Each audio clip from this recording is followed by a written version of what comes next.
Imagine a valley where once bustling cities stood, vibrant, fertile, full of life. Then suddenly, all that remains is silence, fire, and a story passed down across millennia. What if we are looking at the very ground where the famed cities of Sodom and Gomorrah once stood? What if the cataclysm described in the scriptures and in the Quran actually appears in the archaeological record? Is prophecy unfolding today? Could the destruction of Sodom and Gomorrah be more than myth, a real event with real evidence? Join us as we explore ancient texts, modern digs, and the fiery ruins beneath the desert sun. And if you haven't yet, please subscribe and hit the notification bell to stay on top of our deep dive investigations into lost cities, prophecy, and ancient truth. The biblical book of Genesis tells us, "And the Lord rained upon Sodom and upon Gomorrah brimstone and fire from the Lord out of heaven. And he overthrew those cities, and all the plain, and all the inhabitants of the cities, and that which grew upon the ground." Genesis 19 verses 24 to 25. This dramatic language has captured the imagination for thousands of years. The Quran, too, recounts the story of the people of Lut, and their destruction.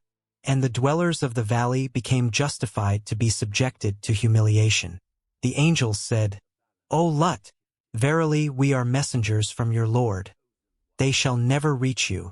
Quran 15:61-62. While the two faiths tell the story with different emphasis, the essence is the same: moral decay, divine warning, and catastrophic end. Some believe this story is symbolic, a moral tale about corruption and divine justice. Others suggest it is historical fact. In recent decades, archaeologists, historians, and geologists have joined the debate, searching for physical evidence that might link scripture to the earth beneath our feet. In the region south and east of the Dead Sea, two sites have long attracted attention: Bab Edhra and Numeira. Archaeologists note that these settlements date to the early Bronze Age and both show signs of sudden destruction and abandonment. At Bab Edhra, excavations revealed city walls, fortified gates, extensive cemeteries, and a distinct destruction layer.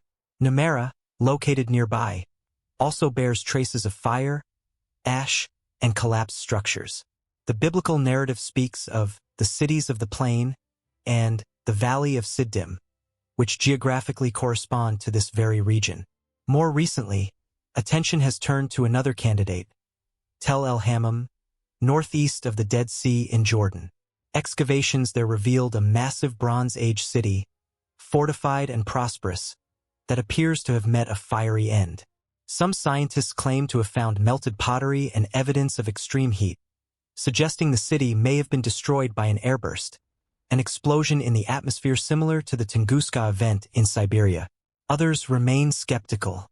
The study proposing a cosmic airburst was formally retracted in 2025 after significant errors were found in its data and interpretation.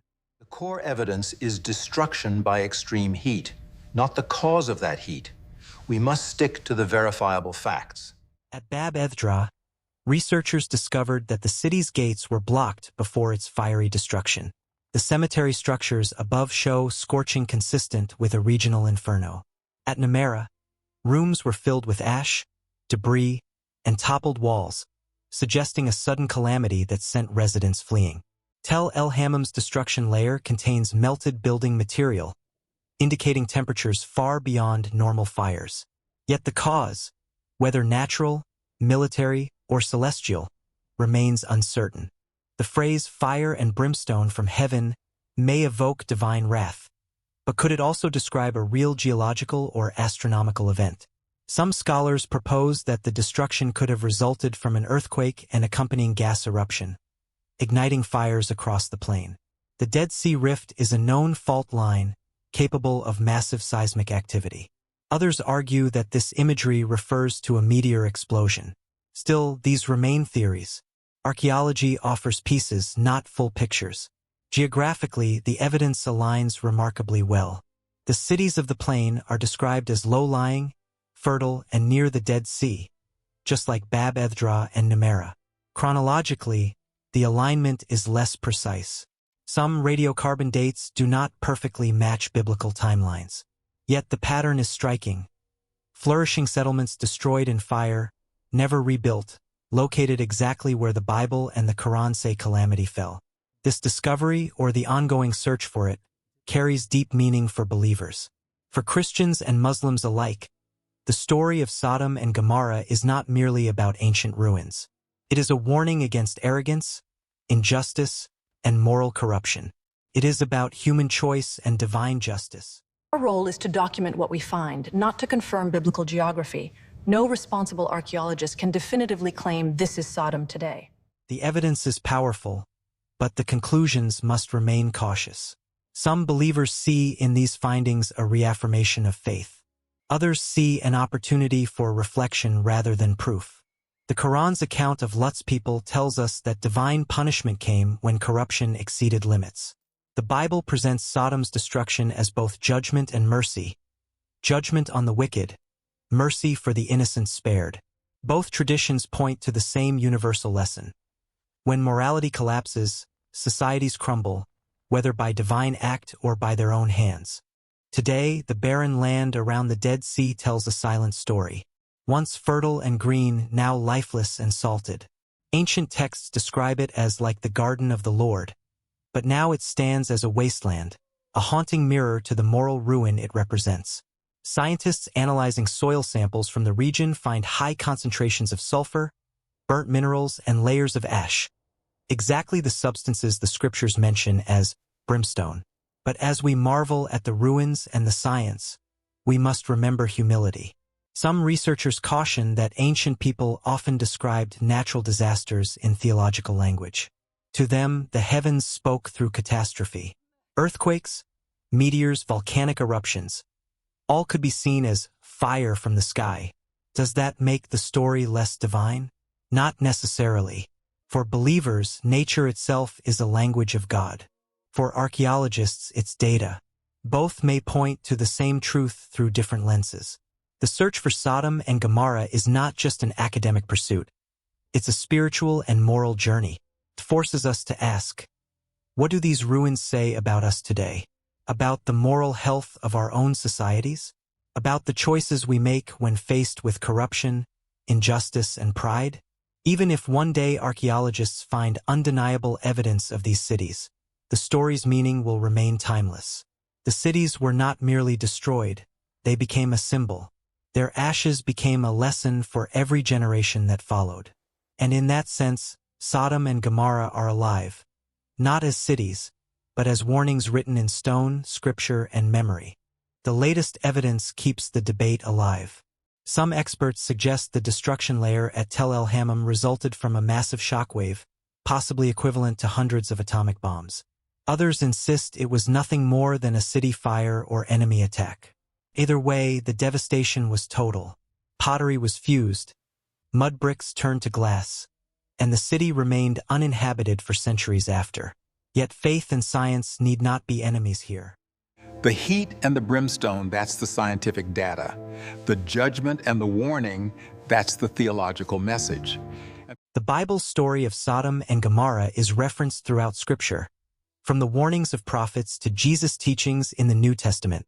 Luke 17 verses 28 to 30 recounts, likewise as it was also in the days of Lot, even so will it be in the day when the Son of Man is revealed.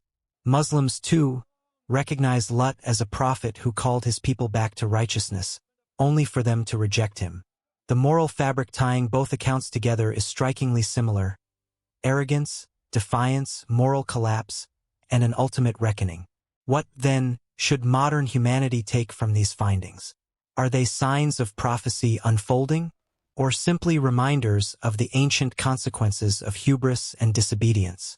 Some prophecy watchers point to the reemergence of these ruins as a subtle signal, a reminder from the past to a world losing its moral compass. Others, more cautious, say we must focus on the message rather than the mystery. Today, as researchers sift through ash and shattered stone, they're not just uncovering artifacts. They're unearthing human stories. A child's clay toy burned in the fire, a household jar cracked from heat, a gate sealed in panic. These are echoes of real lives, not legends. Whether divine wrath or natural disaster, something happened here. something so violent and final it burned itself into memory forever.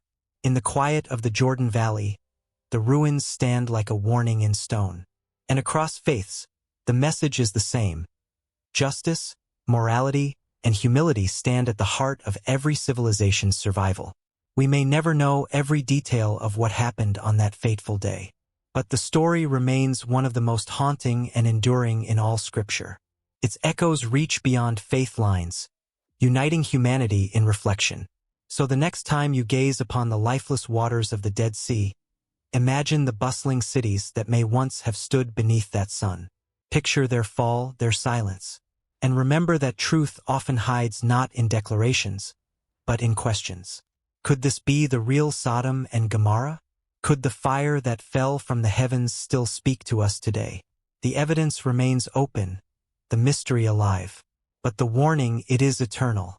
If you found this exploration compelling, make sure to subscribe and join us on this journey as we continue searching for truth, where Scripture meets science, and where ancient ruins still whisper to our modern souls.